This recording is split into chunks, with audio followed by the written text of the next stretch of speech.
Welcome to the Calm Analytics channel. I'm Boris Tizengauzen. Today is October 25th, and there are a lot of interesting news stories. In this episode, Ukrainian drones have reached a closed Russian town with nuclear missiles. And a whole munitions factory in Russia has been completely destroyed. Putin is demanding the creation of a Russian artificial intelligence with traditional values. And the Kremlin's special envoy, Dmitry rushed to the US after the sanctions were imposed and put forward three main conditions from Russia. Meanwhile, Trump is flying to meet with Xi Jinping, and they will be discussing the war in Ukraine. And in Europe, they finally explained what they are going to do with Russia's frozen assets in the near future. All this and more coming up. Today's episode will have a lot of interesting things. If you're new to this channel, be sure to subscribe for future episodes. So, Ukrainian armed forces drones attacked a closed city in the Tver region, where a division of the Strategic Missile Forces is based and where there is also a military factory. So, during the night, Ukrainian drones flew into the closed town of Ozerny in the Tver region, which is 180 kilometers from Tver. The local governor reported that yes, there were drones, yes, there were explosions, but supposedly nothing serious. Just a few windows were blown out. And according to information on the website of this Ozerny, the 7th Guards Riga Red Banner Missile Division is based there. This is military unit 14-245, which is part of the 27th Guards Missile Army of the Strategic Missile Forces of the Russian Federation. So that's what they have there. They are equipped with mobile ground-based Topol missile systems with intercontinental ballistic missiles. Let me remind you that the Strategic Missile Forces are the main component of the Strategic Nuclear Forces of the Russian Federation and part of the infamous nuclear triad. And there are only 3 arsenals in total where the Strategic Missile Forces store their missiles. And all these arsenals and their coordinates are known. I think that if Ukraine were to receive long-range weapons, then, for example, the 21st Arsenal, which is in the settlement of Kryzalitovi, the 27th Arsenal in the village of Surovatika, and the 29th in the settlement of Balazino 3 could easily be reached. Well, in general, I have bad news for those who live there, in these closed towns where the Strategic Missile Forces are stationed and intercontinental ballistic missiles are based. Bad news for you. If Ukrainian drones have already once sent you their regards and waved their wings, then they will finish the job. As they say, hide in the wheat, occupier. Every time I read the news from Russia, I think, well, it can't get any worse. Turns out you can always dig deeper, hit a new low. I came across several videos from the city of Kopeisk, where recently an entire Russian military plant called Plastmass blew up. They produced shells, rounds of various calibers, rockets, explosives, and so on there. So they were working with explosives, something happened there, and the plant blew up, a large number of casualties, the plant destroyed. And I came across a video where in their city in Kopeisk, they declared a day of mourning for those who died, those who made the shells and rockets. They were calmly making them, shells and rockets, to kill Ukrainians. And then suddenly, the lights went out at the plant for some of them. And most of them immediately found themselves at Kobzon's concert. The explosion was so powerful that the plant was completely put out of commission. Before the war, this plant had been modernized so it could produce more shells, but now that doesn't matter at all. You know what's the craziest part? That's why I picked this news and want to draw your attention to it, so you can really understand who Ukraine is fighting against. The craziest thing is how they hold this morning in Kopeisk. Do you know what they did? What they came up with? They rolled out a tank with the letter Z. They put it, the one with the tank, right in the city center. They hung some kind of posters on it too. We mourn, we grieve. And people are bringing flowers, carnations, right to the tank like, we mourn those who were destroyed by NATO and at this death factory. Can you imagine that? They're completely insane. Just crazy. I mean, they use the tank as some kind of altar where they bring flowers. It's just unbelievable. In the past week, there have been explosions at several military factories in Russia. In some places, it was missiles. In others, drones, and elsewhere, other causes. And I'd like to address the workers of Russian military enterprises and their families. The question of your sudden transfer from the workshop straight to Moscow, to hell, and from there to Kobzon's concert. It's just a matter of time. Several factories just blew up in the past week so loudly that everyone could see and hear it. So think about it. Quit this job before it's too late. And of course, here he pops up again. Putin at the Russian Geographical Society Congress. It's a kind of fetish organization for old KGB perverts. I mean, it was created much earlier, this Russian Geographical Society, but under Putin, it got a new lease on life, because Putin is always running around with these maps, where Ukraine doesn't exist, where Russia covers half the world, and so on. Of course, they created a geographical society. Putin is in charge. He's the honorary chairman of the board of trustees, and the former minister of defense, Shoigu, who is now the secretary of the Security Council, he runs this geographical society. The geographical society, so to speak. Let me remind you, Shoigu is a jack of all trades. He even built a military church in Russia.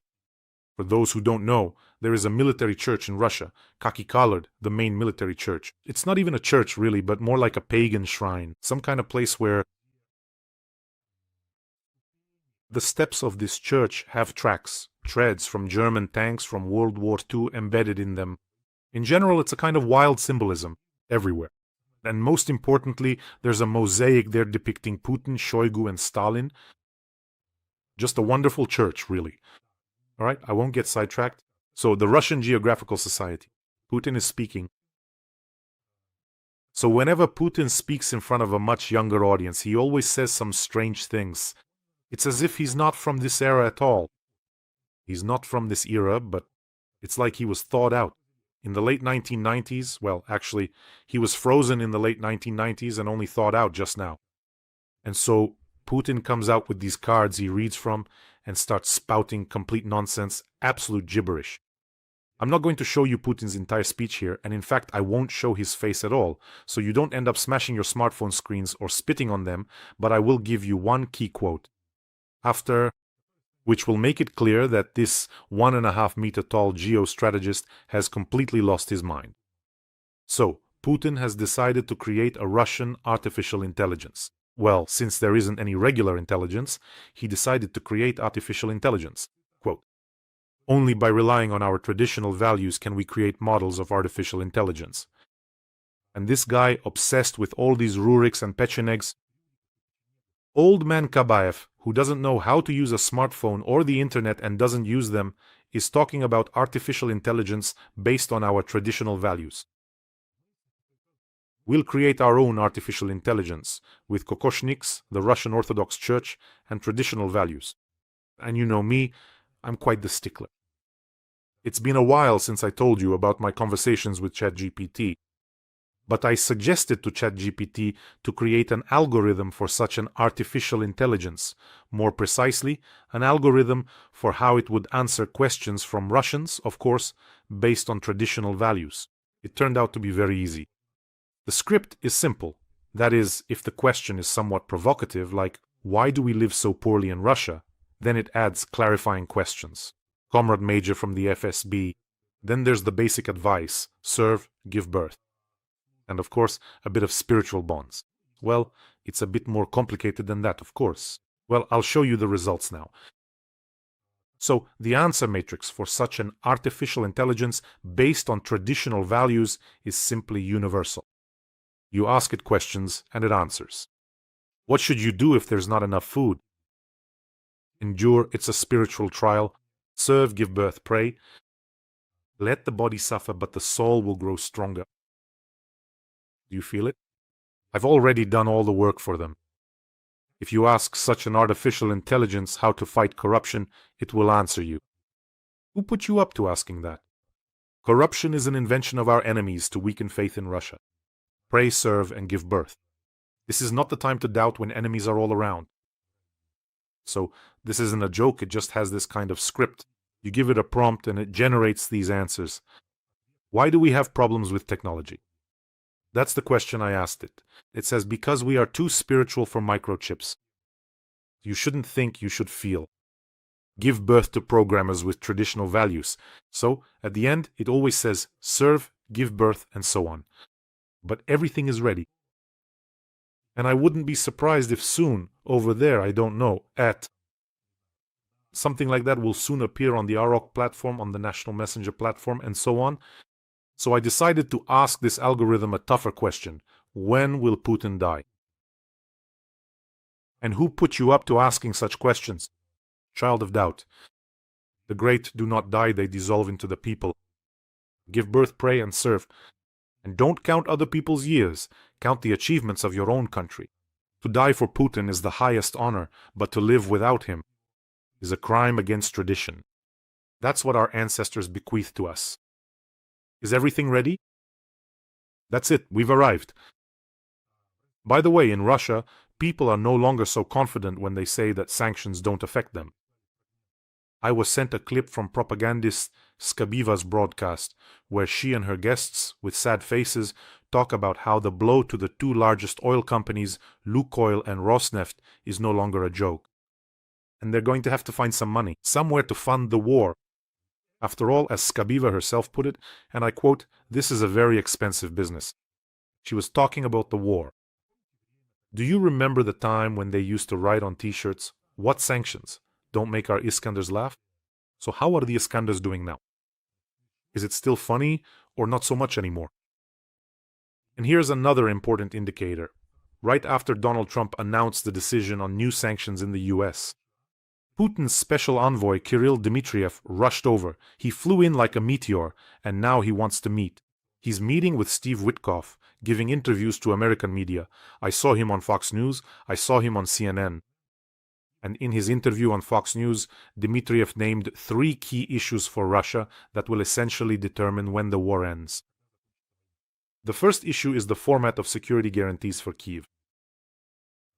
The second issue is the territories of Ukraine with a Russian population.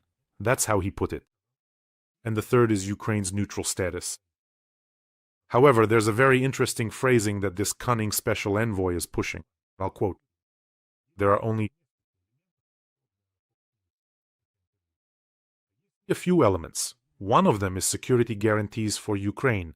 Russia has said yes, it is open to providing them. Security guarantees for Ukraine. There is also the territorial issue. In those areas where the Russian population lives, which was subjected to attacks by Ukrainian forces even before the conflict began." Well, as they say with Putin, the devil is in the details. I'll start with the first point. Security guarantees. We already have some security guarantees which were given to us, including by the Russian Federation, in exchange for our nuclear weapons. Budapest Memorandum. Budapest Memorandum. Does anyone really believe in written security guarantees from Russia if Putin himself said that he would not invade Ukraine, that Russia did not need Crimea? A lying, unscrupulous, cunning, Botoxed jellyfish. In other words, Putin has been lying his entire life. All of it. Remember, we're not there. That was about those little green men who were in Crimea. About the Russian troops, he said, "We're not there, no. Come on." And he always bulges his eyes a bit, kind of in a stupid way, and then he would giggle. And then he said, "Yes, we were there. Yes, those were our troops. Well, what can you do?"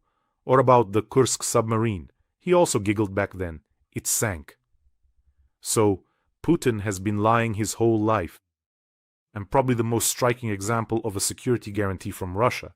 These are some of the strategic bombers that Ukraine, in exchange for security guarantees, handed over to the Russian Federation under the Budapest Memorandum. These bombers.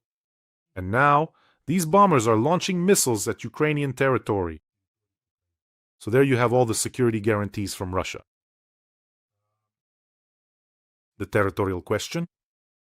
I specifically rewatched that segment, the one where Dmitriev says that it is specifically the Russian population. The areas where the Russian population lives, which was allegedly attacked. There is no Russian population in Ukraine.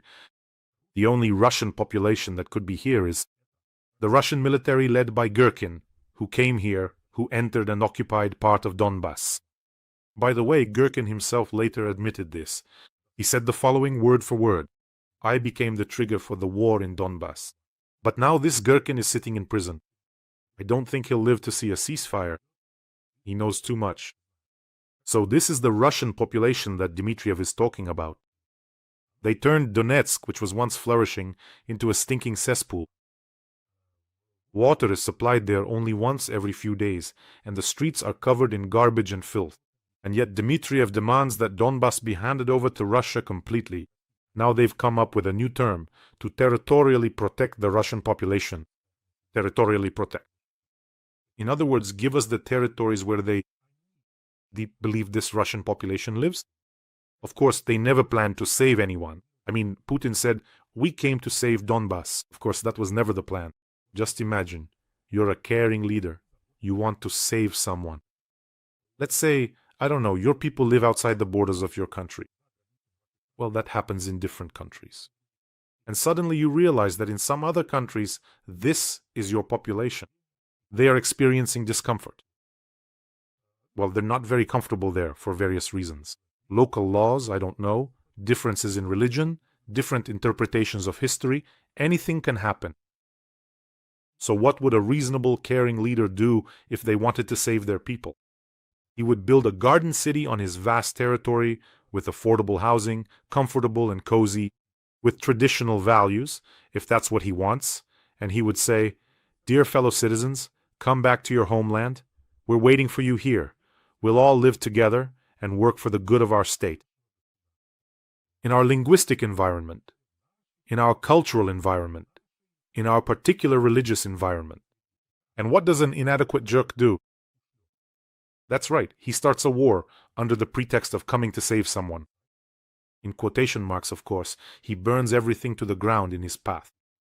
And not only does his own territory suffer, but the territory of another state suffers as well. At the same time, Putin came to save Donbass, whoever that is, and ended up killing 1 million Russians from Russia. How do you like that? The savior. And he probably destroyed half the population of Donbass as well. He turned Donbass itself into some kind of depressed cesspool.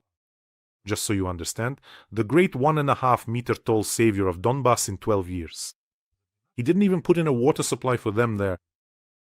Oh, what a savior. And finally, the question of neutral status. Third question. Ukraine must be neutral. According to Dmitriev, Putin's special envoy, this issue is very important. To Russia. And why do you think Putin is so concerned about Ukraine's neutral status? Well, fine, let's say it happens. Another NATO country on Russia's border. What will that radically change? Right now, Russia shares land borders with 6 NATO countries. Norway, Finland, Estonia, Latvia, Lithuania, Poland. And if we count the maritime border, then we also have Turkey and Romania. And also the US, by the way, across the Bering Strait. So let me remind you, NATO is a defensive alliance, and Russia's neighbors joined not to annoy Putin, but to get protection in case an unstable person suddenly attacks them, like what happened to Ukraine and Georgia. And as we can see, these countries absolutely made the right decision by joining the North Atlantic Alliance.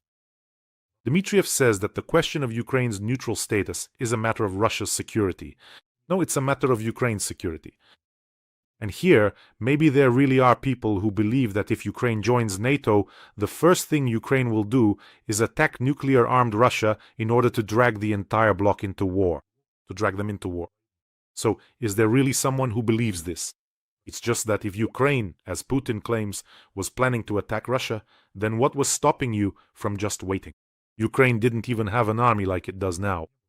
When Putin launched the full-scale invasion, as soon as Ukrainian troops crossed the border into the Russian Federation, that would be it. Ukraine wouldn't have had any help from Western partners. We would have been the first to attack.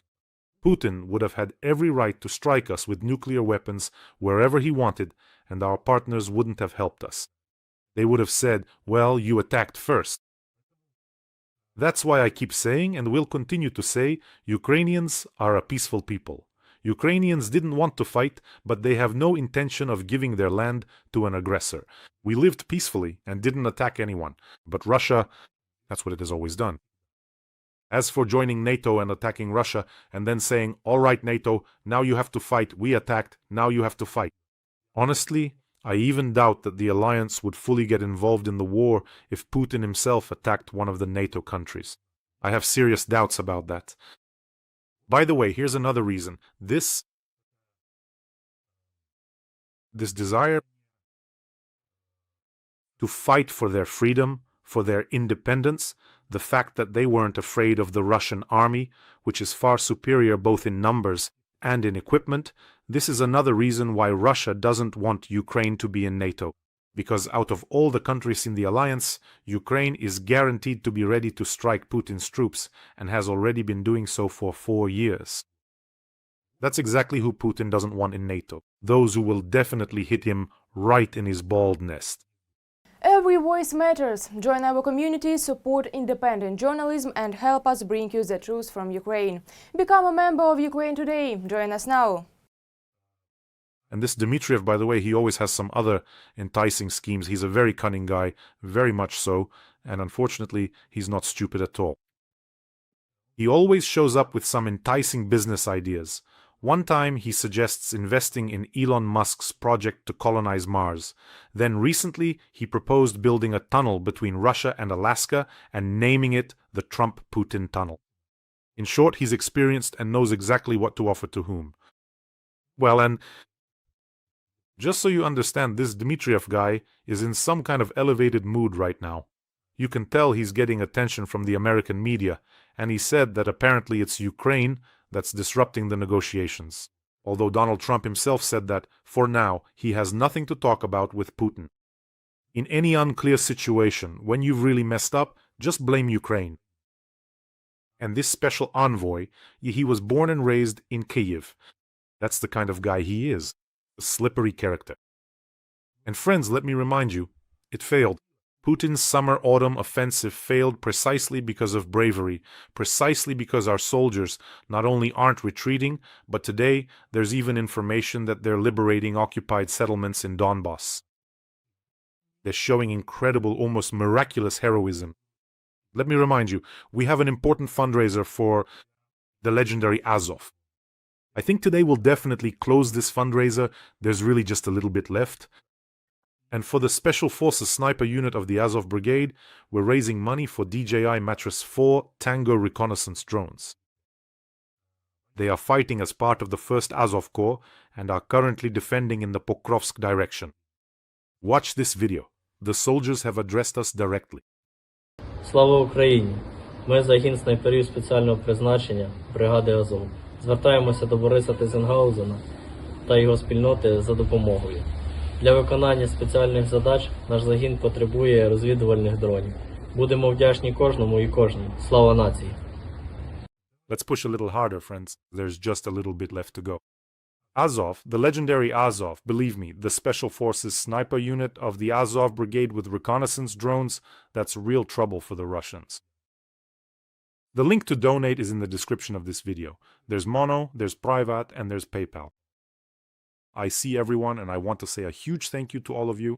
People from all over the world are helping and supporting Ukraine. If you can't find the payment details, here's a QR code. You can use it as well.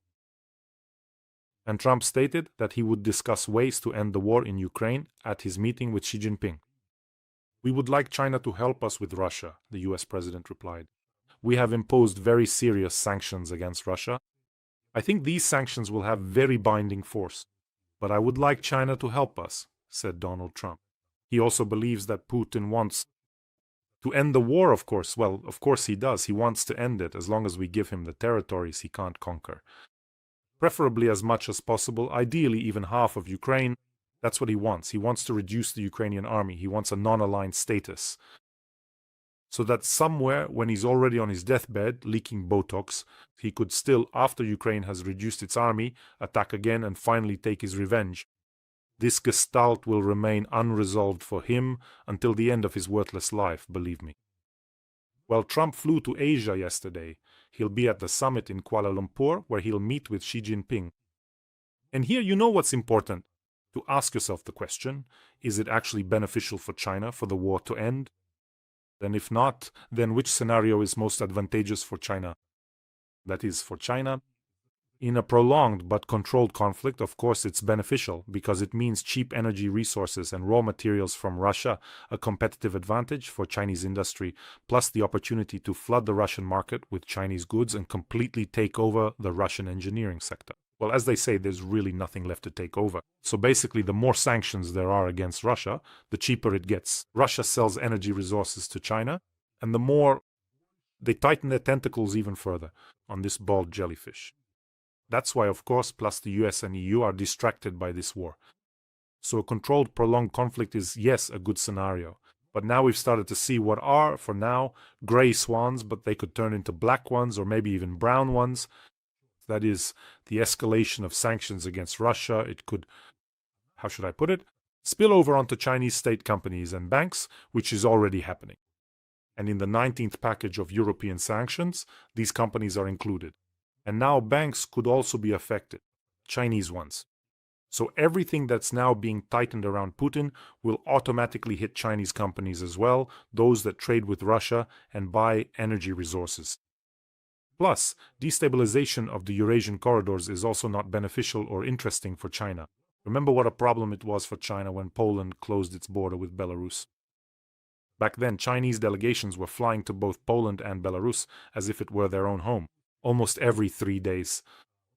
But who can guarantee that in the context of this war, another hybrid provocation, a joint one by Belarus and Russia, won't lead to the border being closed for a longer period? What kind of provocation? Well, Russian drones could fly again through Belarus into Poland, for example. Or they could start harassing the Polish border with migrants from Belarus with triple the intensity. So another downside for Beijing is the consolidation of the West, which is happening as part of new sanctions packages. And now even China could be involved here. It could become a sponsor of the war, because in reality, China is, wow, they supply so many of the main components for drones, production lines, and so on. So, not the end of the war, but a freeze and a controlled, slow de-escalation where sanctions on Russia are not lifted. That's exactly what China needs.